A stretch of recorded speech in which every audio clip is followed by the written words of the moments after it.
Ustedes se han puesto a pensar todo lo que sucede en un camerino antes de saltar una cancha. Yo recuerdo cuando tenía 7 años, Deportivo Quito Filambanco, gran clásico nacional. Alfredo Encalada, entrenador de mi colegio, yo todavía escéptico del fútbol, pero había algo llamado mascota. Fui a un camerino, un par de empelotados por ahí, otros haciéndose unos masajes, un fuerte olor a Bengay, el olor a Bengay, eso me acuerdo hasta ahora. Y de repente un par de gritos, ¡vamos carajo, vamos! Y salieron a la cancha. Yo iba tomado al lado de uno que parecía refrigeradora, y mi papá me esperaba en la malla del Estadio Olímpico Atahualpa, estadio que hasta el día de hoy no cambia, igualito. Camerino quedó grabado en mi mente.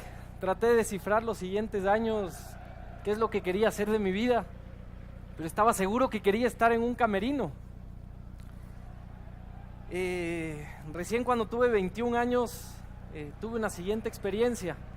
Yo había fundado un website de fútbol, futbolecuador.com, cuando tenía 18 años, y 2 años más tarde, no me pregunten por qué, hasta ahora me pregunto, un hincha del Quito trabajando en Liga.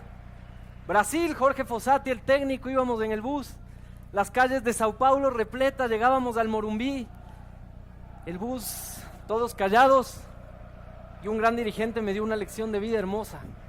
Patricio me decía, mientras íbamos por las calles y habíamos visitado 2 días antes un par de infraestructuras, no importa que no tengamos el dinero que tienen estos equipos, ni aquí se viva la pasión que se vive, nosotros tenemos que ser el mejor equipo del mundo. Ese es el manual, jugar a ser el mejor equipo del mundo.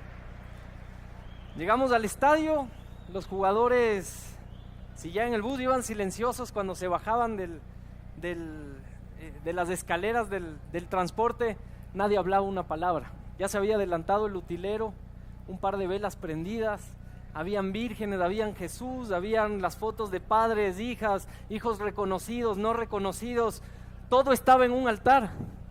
Empecé a entender, ahí sí, a mis 21 años, estos códigos del camerino. Nadie hablaba, unos se ponían la foto debajo de la canillera, otros amarrándose el zapato, y de repente afuera todo un sonido decía, ¡vamos, vamos, vamos, carajo! ¡Vamos a salir a la cancha! ¡Vamos, vamos, vamos, carajo! Y uno ahí colado afuera. Veíamos desde atrás, de nuevo el silencio increíble, y de repente un abrazo en medio del camerino. Faltaban 10 minutos y decían, ¿escuchan eso? ¿Qué pasa afuera? ¡Vamos, señores, vamos! Esto va por sus familias. Somos 14 millones que estamos siguiéndoles. ¡Vamos adelante! Padre nuestro que estás en el cielo, santificado, amén. ¡Vamos afuera, vamos afuera! Y entendí el camerino, y afuera el Morumbí temblaba, y el salto a la cancha. Muchas veces afuera del túnel entre el camerino y la cancha hay urinarios. Imagínense por qué.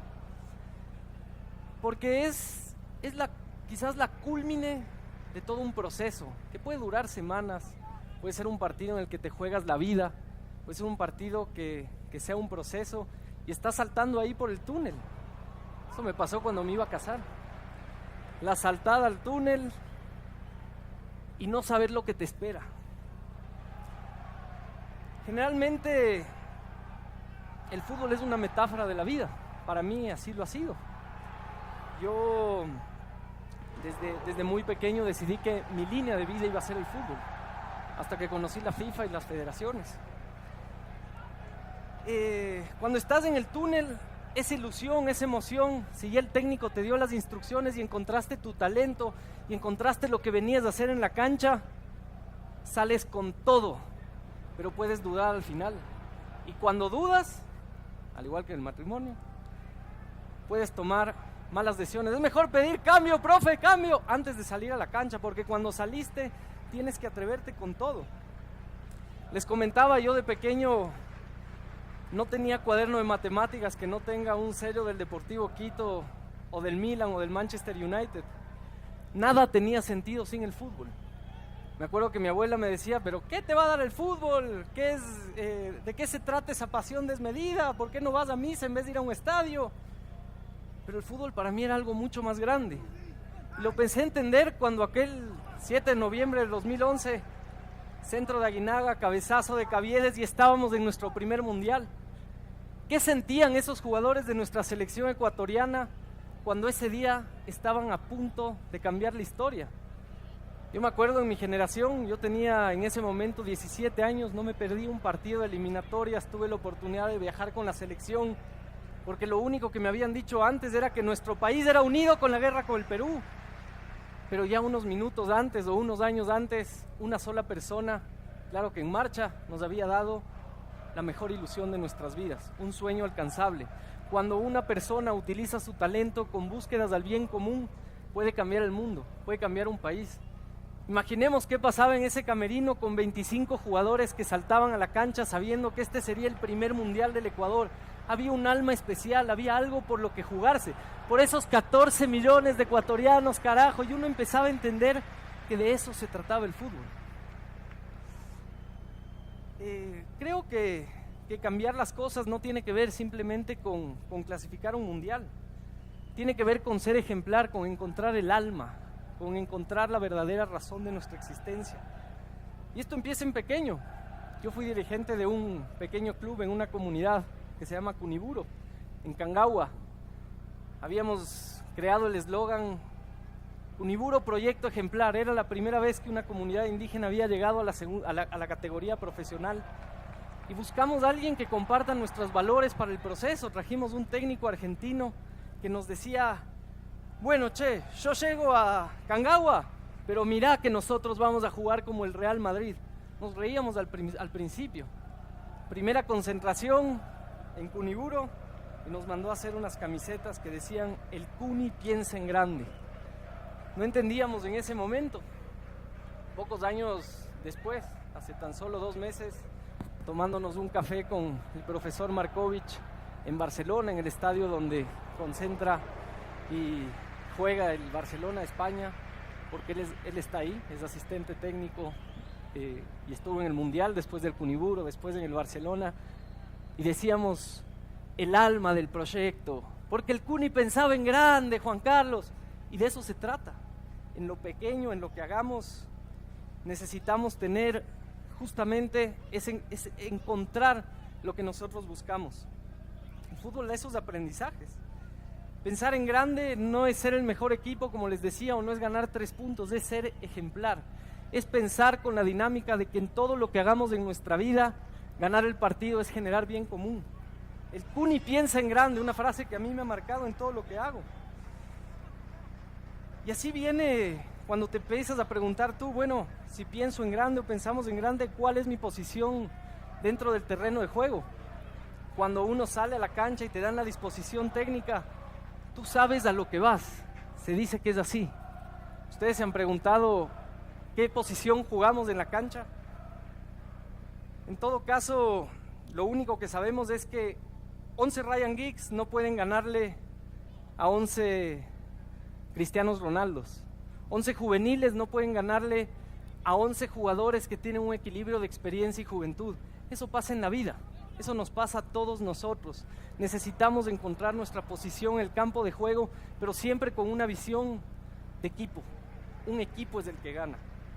Y cuando encuentras tu posición, encuentras tu talento, encuentras para lo que fuiste llamado, para lo que fuiste convocado, encuentras la razón para esa oportunidad que te da el profe.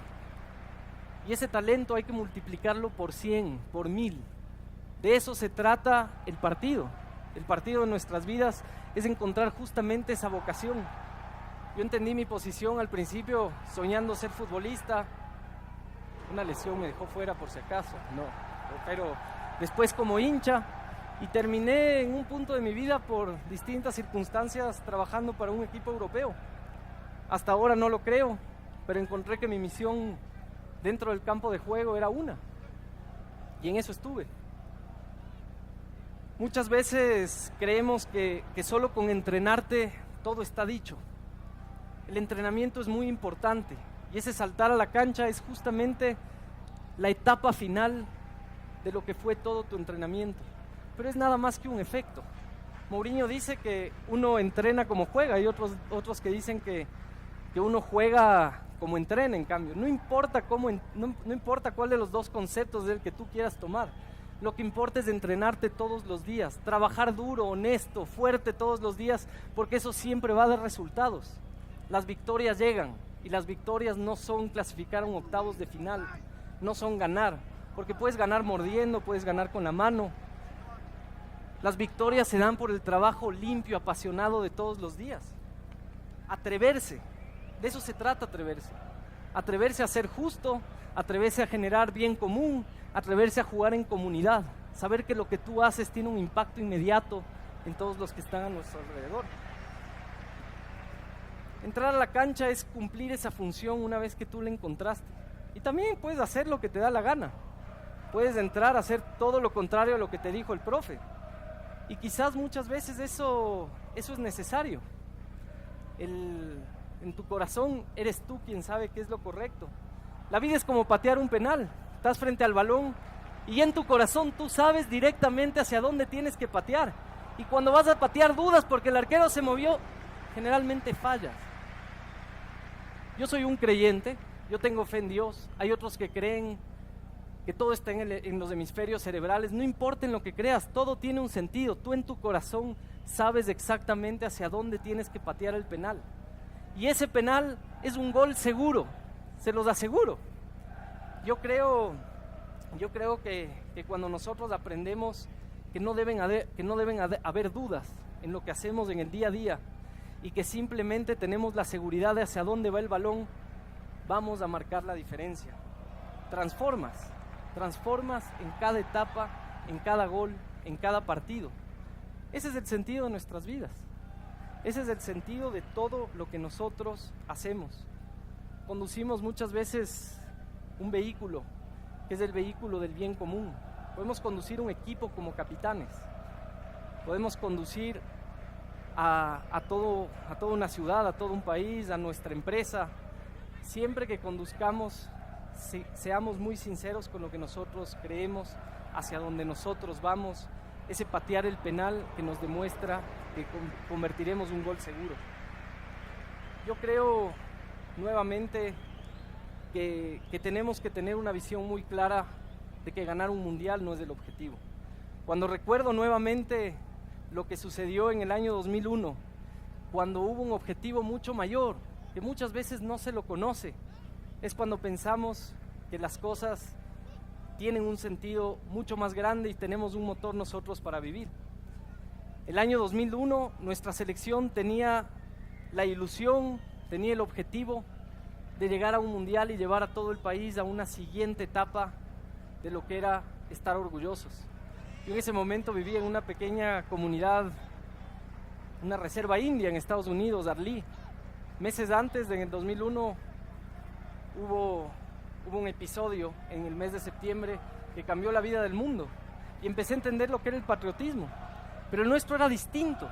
El nuestro tenía un beneficio mucho más puro, mucho más alegre, mucho más de cambio, mucho más de transformación.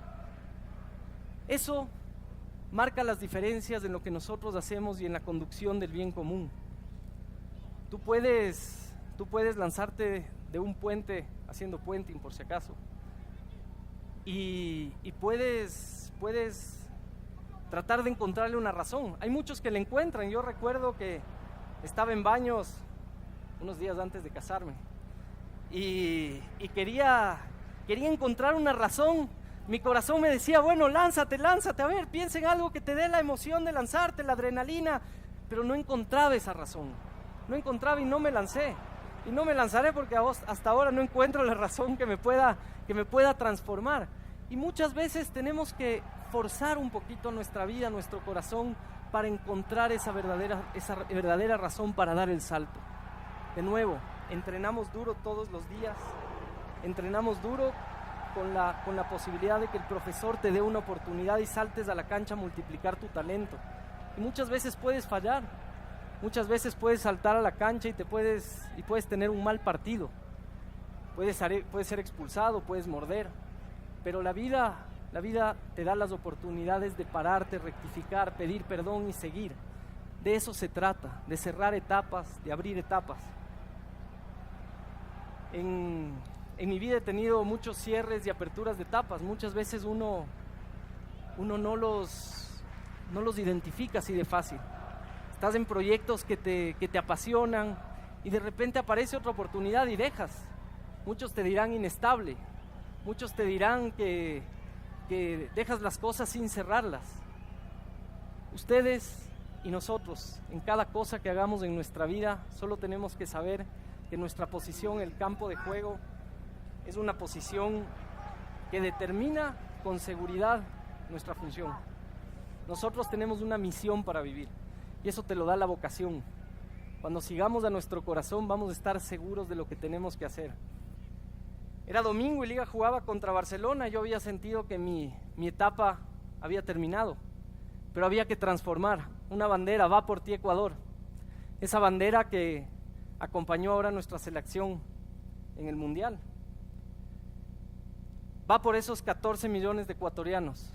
La bandera, años más tarde, en el 2008, me llaman y me preguntan que dónde está, escondida en algún lugar.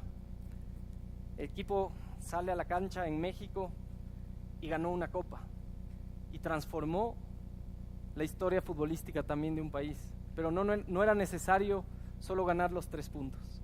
No era necesario quizás ganar la copa para crear ese momento de gloria.